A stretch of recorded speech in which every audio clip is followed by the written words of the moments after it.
So Montgomery Plaza is right down that way, and this is the Trinity River right here, which flooded in 1949 up to the second floor of the Montgomery Plaza, which is where we were. There it is, right there, the Trinity River. But they may have aqueducts or something that funnels it.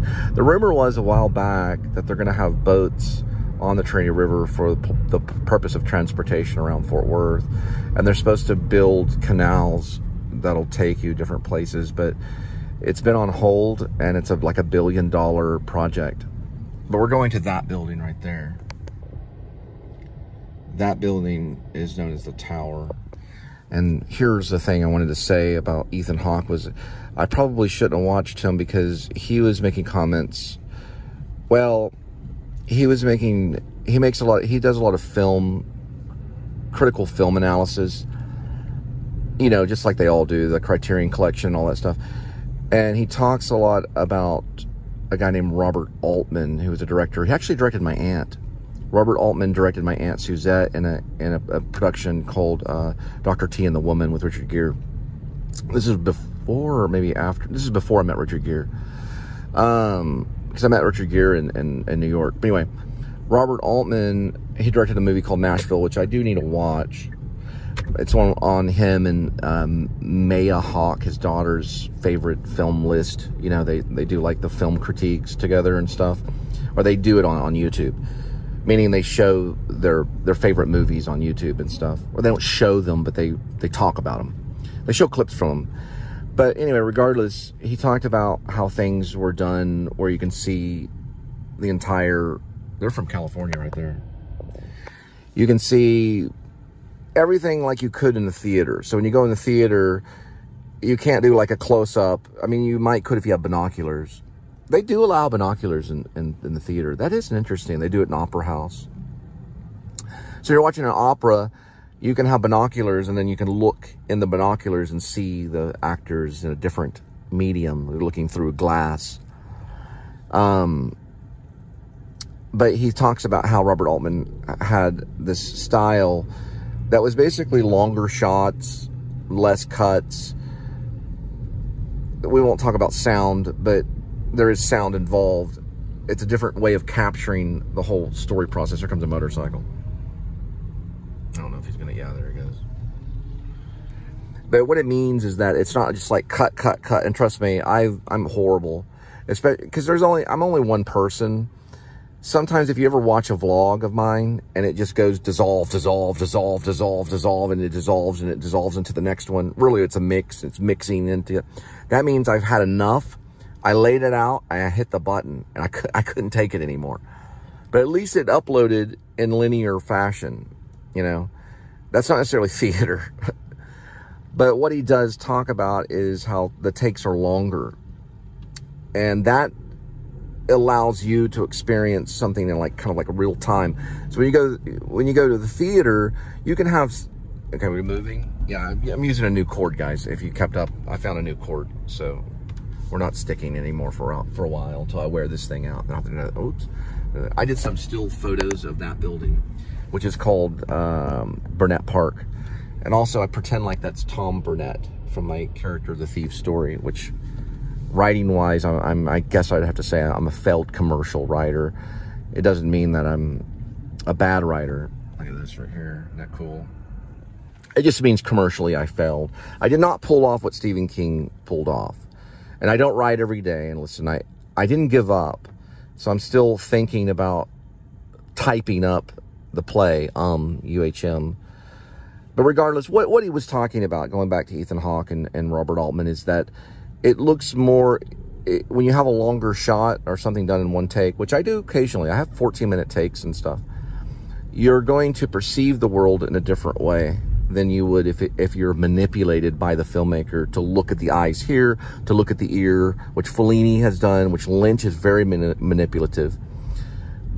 But Robert Altman tried not to be as manipulative. So there'd be overlapping dialogue. There'd be people kind of just walking around randomly, almost like a documentary. It's a good example, like documentary style, cinema verite or something, as opposed to manipulating, very Hitchcockian. Hitchcock was manipulative to the audience, so you would see this particular cut and this cut, but not always though. He did have longer shots, but he did like to manipulate. So Robert Altman would just allow you to go, well, what is this over here? And, you know, see, I'm manipulating by going, okay, we're looking at, but really what I'm doing is I'm just moving my body because I'm kind of an actor. Or I'm moving my hand, it's still part of my body or my arm, and I'm kind of showing, you know. Anyway, with the tower sequence, what I usually do, and I usually don't do a pull-up this long. Sometimes I do, depending on how excited I am. This is a Friday. Friday, I'm in love. That's a one-way. Circle Theater's over here. I usually always will talk about Circle Theater because they're still in business, and they've been around for a very long time. I worked for them a few times on a children's show. But that Circle, they're downtown. I didn't work with them when they were downtown. I worked with them when they were on Magnolia. They also started on Bluebonnet Circle. What I usually do is I pull up on Taylor and I park. I'll probably put this down like here, like down like that, because I like to keep the sound rolling. And then I'll get out, and eventually I'll do a shot of the actual building itself. And I usually just park out front. That's how I was kind of trained to do this. There was some training that gets to a certain extent. Oh crap, went the wrong way. I don't know if I'll have to cut here and pull up. But anyway, you'll get the idea. I got to go like all the way around. So I'll pull up, I'll put that down there, and then I'll show how tall the building is. It's 20-something floors. And then I'll usually let it roll a little bit until I approach security. And then I usually, you know, put everything down, and then I reappear in the elevator, okay? If I were to let it go, this could take like 15-minute shot, you know, which I might do that. Where are we at now? 6 minutes, 7 minutes? Yeah, I'm going to have to think about conserving time because I can't time travel either. I wish I could time travel, although I have come up with some theorems about time travel. Is this two-way or one? It's a one-way. Okay. Time travel is like they think of it as a one-way thing, but it's really a spatial theorem about space, not really about time, using the initials NE to represent non-existence. And then it talks about, I have to go and look, it's on my Facebook, it's under a theorem, but it talks about filling space. It's kind of a theorem about filling space where space is not created yet, which we haven't really come up with. It's kind of MC equals, or is it E as an energy equals the speed of light times square, or the speed of light squared. It's kind of that. Energy equals mass and the speed of light squared kind of theorem way of thinking. Meaning it's a, what is that called? Is that called a theorem? There's a name for whatever that's called. But it's philosophy almost, as if existence is constantly happening. So it's constantly, in dark matter, which is a theory, I'm pretty sure it's not a law, but it's a theory. There's a type of matter that's different than the matter that we're dealing with. So that's why it's called dark matter, which fills a space. This is going beyond, but talking more about existence and non-existence, right? So it's NE is what represents that. I've put it on Facebook a couple times. But the theorem, whether it's complete or not, doesn't really matter, because thinking about it doesn't really make it happen. It's very philosophical, scientific kind of thing, because it's the opposite of existence, right? But it's there. It can be discovered, and it can be used as storage, which is what time travel kind of really is. And I feel that this is all connected in a way of the beginning steps of talking, or at least planning, or at least developing time travel. And warping and all that kind of stuff is what we see in Star Trek and things like that, is breaking down matter to a point of non-existence, and then basically putting it all back together. And a computer would be in charge of that, but it would have to know the elements of things, like the angle of that building, for example, or the angle of this, and it would be able to lay it all out in mathematical formula, and then it would know the rhythm of it, because there's a rhythm to every city, and there's a rhythm to nature. And it would, you know, this would be basically like, just like in Star Trek, where someone just disappears and then reappears somewhere else. And that's kind of a time travel-ish kind of way of thinking. Because in essence, in the scientific creativity world, you know, where Star Trek belongs, it's creative science almost. It's really what it is it's just fiction. But in that way of thinking, we're once there, and then a minute we're kind of destroyed, and then we're recirculated, and then we reappear, you know, somewhere else. But anyway, the any theorem is what I call it, is on my Facebook. You can find it. It's in one of my categories. I'm gonna look at it actually in a minute, because I don't really understand it myself. But I don't think Einstein understood everything that he was doing, but he had a theory though. He wrote it down. He could write it on a chalkboard. All right, so we're gonna approach this way. There we go. And then I'll put it down for the sake of sound. Okay, let me think how I'm gonna do this. Probably go like this.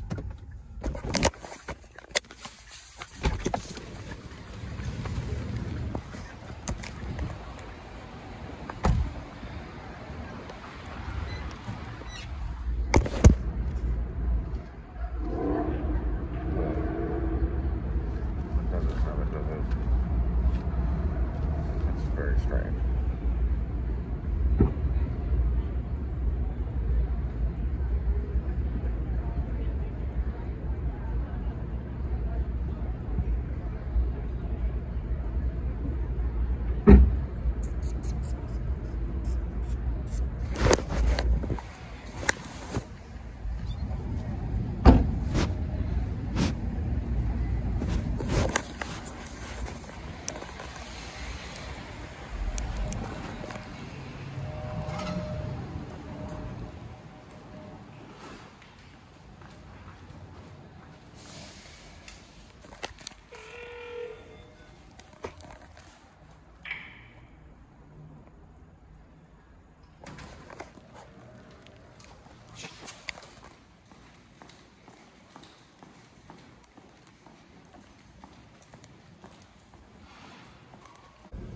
Okay, there's a thing in the lobby dedicated to the building. We'll go and see it in a minute.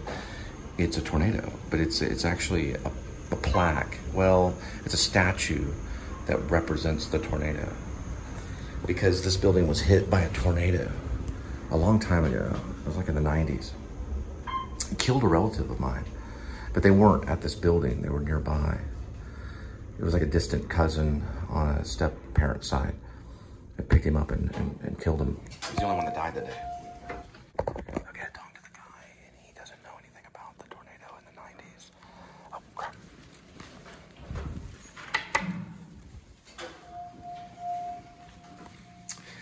He doesn't know anything about the tornado in the 90s. But we'll look at what I'm talking about. Oh, they're having something on June 5th. But anyway. It did destroy a lot of the building. Now, on my dad's side of the family, my stepmom's cousin or somebody was killed by the tornado. He was picked up, he was thrown, and he worked in the car business, and he was actually killed. I think he worked on cars. He was the only one who was outside that day. No one died but him. And this building it wasn't leveled. It was just the glass that was knocked out mostly, a lot of the glass. Here it is though. So this is the tornado right here. And it's by an artist. That is crazy. I did not even know. Okay, it's also a piece of the building. So that structure that's inside the lobby is a piece of the building. This one, and this one is the building that was hit by the actual tornado. Is that not cool?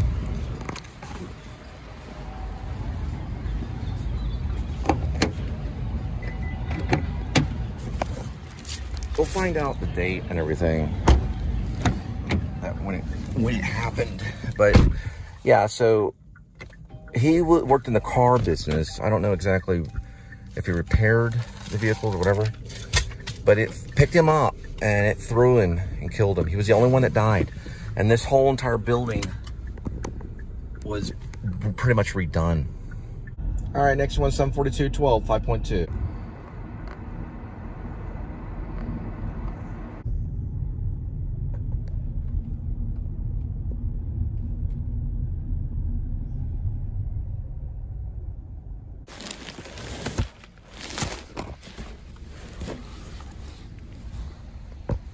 So then when they wrote the ticket, they put 2, the number 2 liter, when it's got to be number 2 rather than circling the number 2. It looks like it's just 1 2-liter.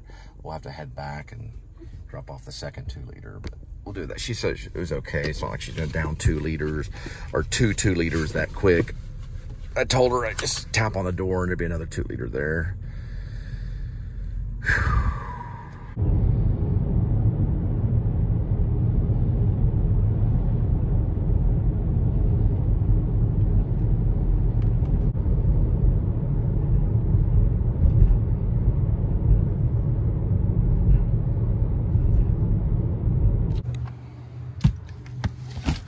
All right, this one's a revisit, 8/16/12, 4.4.